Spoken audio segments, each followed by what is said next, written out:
Re-bienvenue dans une nouvelle capsule. Raymond Chabot, Yannick, Camille, vous allez bien? Oui, vous? Oui, ça va très bien. Très bien. Alors là, cette semaine, on parle de proposition concordataire. Mais qu'est-ce que c'est? C'est quoi ça? C'est quoi ça? On a souvent la question, honnêtement. Puis même quand on lit dans les médias certains reportages, le terme est un peu malmené. On a proposition de consommateur, proposition de concordataire, proposition de faillite de proposition. Puis là, à un moment donné, tu dis, tabarouette, il y en a beaucoup, mais finalement, tu sais, il y a deux termes. Plein de propositions. Donc, c'est ça, il y a deux termes. Donc, la loi sur la faillite permet essentiellement deux choses, du moins ce qui nous préoccupe, là, le but des capsules. Donc, il y a une faillite. Donc, une faillite, on fait cession de ses biens. C'est une faillite, vous savez un peu, tu sais, c'est quoi. L'autre option, c'est une proposition concordataire. Donc, pour les entreprises, une restructuration de la dette, on va en parler durant la capsule, une proposition concordataire. Au niveau personnel, c'est là où il y a une petite différence. C'est pour ça que les termes sont un peu malmenés. Au niveau personnel, il y a une faillite personnelle, donc oui. Il y a une proposition consommateur. Et la distinction au niveau personnel, tu peux également au niveau personnel faire une proposition concordataire. La différence, dépend de l'envergure de tes dettes. Si tu as plus que 250 000 $ de dette, tu es dans le régime concordataire et moins de 250 000 consommateurs. Donc, c'est réglé. Wow! Là, je comprends, mais c'est pas si compliqué non. que ça, finalement. Ça. Mais là, pourquoi ça se retrouve toujours dans les médias si finalement on trouve des ententes avec nos créanciers? Bien, la proposition, mais c'est un processus public. Donc, effectivement, la loi est publique. Peu importe, c'est public.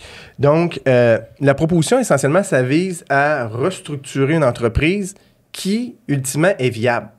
Puis souvent, quand on utilise cet outil-là pour restructurer, il est arrivé quelque chose, une bad luck à l'entreprise. Donc, mais un événement sporadique qui ne met pas en péril la viabilité à long terme. Donc, on parle de la pandémie, ça a été un événement sporadique.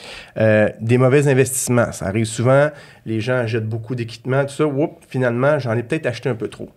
On voit aussi, des baux, une entreprise a un paquet de places d'affaires, 5-6 places d'affaires, finalement, j'aimerais saisir un petit peu et arriver à 2 places d'affaires seulement. Donc, on est en mesure de restructurer ces choses-là. Et c'est quoi les objectifs après ça avec comment que ça fonctionne ultimement? C'est la proposition est basée sur la valeur des actifs de l'entreprise.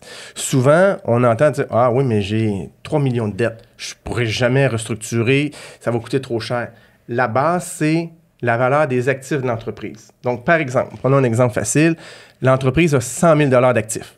Donc, les équipements, inventaire, peu importe, ça vaut 100 000. Par contre, elle a 500 000 de dettes, des fournisseurs, des prêteurs, tout ça. L'entreprise est insolvable parce qu'elle a plus de dettes que d'actifs. Oui.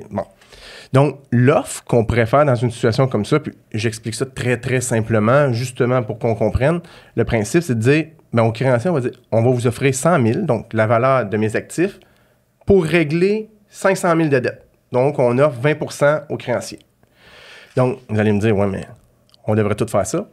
Pourquoi qu'ils accepteraient ça? On compare souvent ça à un scénario de faillite. Parce que si on dépose une proposition, évidemment, ça passe au vote. C'est démocratique. Donc, les créanciers ont le choix d'accepter la proposition ou de la refuser. S'ils la refusent, la compagnie va faire automatiquement faillite. Donc, eux ont le choix. Cependant, ce qu'on leur dit dans une situation comme ça, les actifs de 100 000 qu'on veut vous offrir en échange de la dette de 500, en faillite, à cause du marché, à cause de la vente rapide, quand un syndic vend des actifs d'une entreprise, c'est sans garantie légale. Donc, il y a une dépréciation à prendre. Le même actif de 100 000 on va peut-être aller chercher 50, 25 000 pour ça. Donc, les créanciers vont avoir beaucoup moins dans ce contexte-là.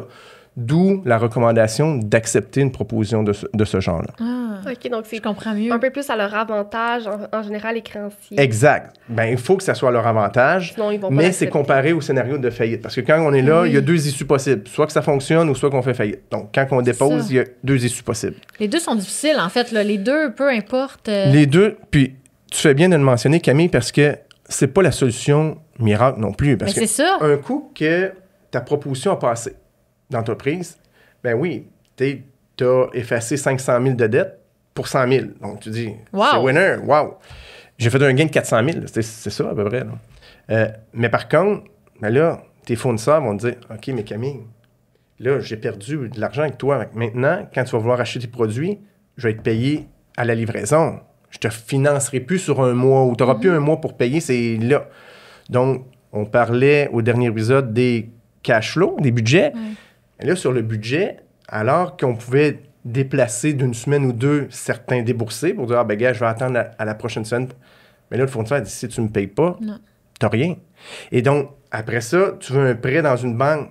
Ouais, oui, mais là, tu sais, j'ai perdu. Fait reviens me voir quand tout sera réglé, puis tu auras vraiment des années de continuité à profit, on verra. Donc, c'est pas... Oui, quand on regarde ça comme ça, tu sais, froidement, c'est positif. Puis oui, dans la majorité des cas, c'est positif, mais l'après, il y a des défis comme toute autre solution. Puis quand on parle de faillite, souvent on parle de 7 ans, tu sais, des trucs au dossier, tout ça. Est-ce qu'il y a un temps en termes de... En termes dans ce terme-là que je me souviens des propositions concordataires? Oui, ben, c'est ça. Là, on est un peu dans l'entreprise. Tu sais, le dossier de crédit, oui, il y en a, mais tu sais, c'est moins regardé.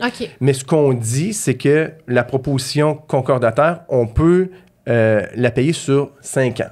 Donc, dans l'exemple, le 100 000, on pourrait mettre ça, l'étaler sur 5 ans. Donc, tu sais, c'est avantageux, mais le banquier qui va regarder le dossier durant le terme de ta proposition va dire, ben, malheureusement, je te financerai pas. Donc, tu sais, il n'y a pas nécessairement d'inscription, mais avant de devenir bancable, ben, ça va être après ta proposition. Fait que ça peut prendre, si tu l'échelonnes sur 5 ans, mais là, ça va peut-être prendre 6, 7, 8 ans avant d'être... T'es un peu prisonnier. T'es un peu prisonnier, mais en même temps, lorsque...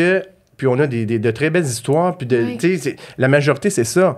Mais ça serait faux de dire, ah, ça va être facile, tu viens de défacer 400 000 de dette, t'es reparti. Généralement, la vraie chose qui se passe, c'est de dire, en cause que le cash flow est difficile, les gens demandent d'être payés sur livraison. Ben, des fois, on a besoin d'injection de fonds. Du love money, parce que ça ne sera pas d'une institution qui va prêter. Donc, c'est du love money, des économies, tout ça, qu'on vient injecter dans l'entreprise pour lui donner un élan. Mais généralement, lorsque l'élan est repris, ben là, les comptes recevoirs rentrent. Et donc, on est capable de s'autofinancer. Je vois. Et là, quelles sont les mesures, justement, qu'on peut mettre en place et qui viennent après ça? Après la proposition?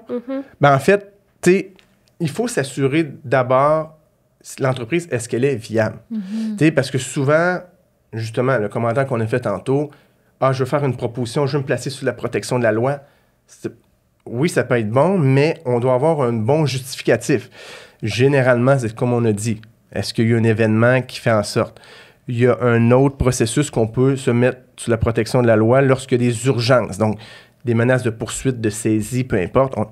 Mais il faut que ça vaille la peine. On ne peut pas déposer comme ça sans avoir de raison ou dire « Ah, ben je vais économiser ». Ça ne fonctionne pas comme ça. Donc, d'où l'importance de consulter un professionnel pour vraiment analyser la situation et ce dernier va pouvoir vous dire oui ou non si ça fonctionne ou pas. C'est le moment de saisir sa consultation gratuite. Vraiment, bravo, Chloé. C'est là que vous appelez Yannick, lien en description. Non, mais c'est vrai, là. Ben oui, tellement. Si ça se passe pas bien. OK, je vois, mais la petite nuance que moi, je saisis pas totalement, c'est comme... on reprend mon exemple là, de 50 000. De 100 000, 500 000, oui. Oui, exactement. 100 000, 500 000. Comment que ce 100 000-là est remboursé comme concrètement? C'est quoi les options pour procéder? Ben, en fait, c'est très, très large. Dans le fond, on peut choisir qu'est-ce qu'on veut. On peut l'étaler par mois consécutifs, mensuels égaux. On peut l'étirer sur 60 mois avec des paiements fixes. Puis c'est sans intérêt parce que c'est payable au syndic. Oh, okay. Mais, tu sais, on a des dossiers, comme je disais tantôt, on peut faire des propositions concordataires personnelles au-dessus de 250 000 de dette.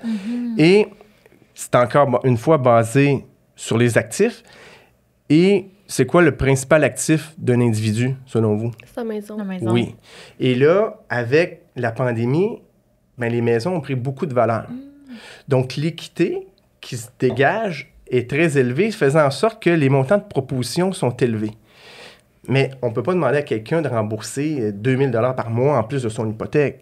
Donc, ce qu'on fait généralement, c'est qu'on peut faire des paiements progressifs. Donc, la première année, le temps que toutes les choses se replacent, on fait des plus petits paiements, des paiements un peu escalier progressifs.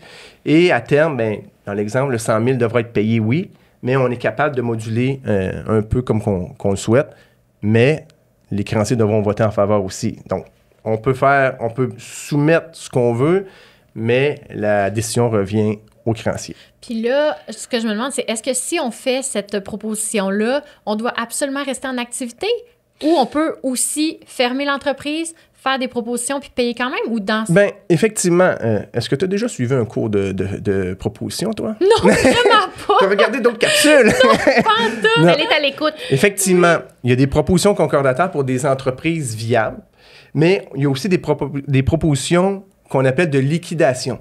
Donc, lorsque on se rend compte que, malheureusement, l'entreprise n'est pas viable, mais on liquide les équipements, les inventaires dans le cours normal et qu'on peut offrir davantage aux créanciers que simplement de déposer une faillite au jour 1, c'est ce qu'on va faire. Une proposition qu'on appelle de liquidation, mais ça sera pour une autre capsule parce que c'est un sujet assez poussé. Ben, c'est parce que moi, on dirait que je me sentirais mal de comme, ben là, mettons, tu veux plus continuer ton entreprise, mais tu dois tout ça à des gens avec qui tu as travaillé pendant des années. Je sais pas, on dirait que j'aurais... T'es une vraie entrepreneur.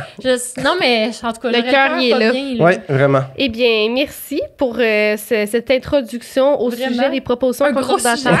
Un gros sujet très intéressant. Je pense que tu l'as t'as bien mis les cartes sur table. Ouais. Puis les auditeurs, si vous avez des questions, ben là, vous pouvez nous écrire. On verra bien si on a la chance d'en discuter. Ça serait le fun, une capsule où on parle justement des mises en situation, de ce que les gens vivent, Oui. tout ça. Donc, Un vox pop. Ouais, un vox pop. Un vox pop, j'adore! J'adore! On s'en va faire un vox pop chez Raymond Chabot. Tellement! Alors, sur ça, je vous souhaite une très belle journée, puis on se retrouve dans 2 semaines. À Merci les bientôt. filles.